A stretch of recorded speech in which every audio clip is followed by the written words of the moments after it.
கர்நாடகாவிலிருந்து ராமநாதபுரத்திற்கு சிறப்பு ரயில் இயக்கப்படும் என தென்னக ரயில்வே அறிவிப்பை வெளியிட்டிருக்கிறது.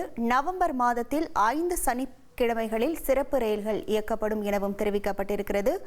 ஹூபள்ளி முதல் ராமநாதபுரம் வரை வாராந்திர சிறப்பு ரயில் இயக்கப்படும் எனவும் தெரிவிக்கப்பட்டிருக்கிறது.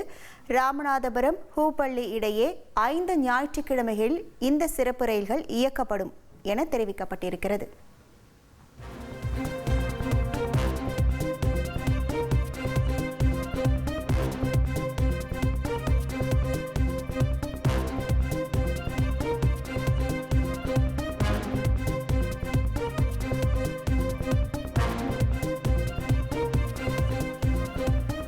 உங்கள் தந்திவன் தொலைக்காட்சியில் கருடா தினமும் காலை 6 மணிக்கு காணத் தவறாதீர்கள்.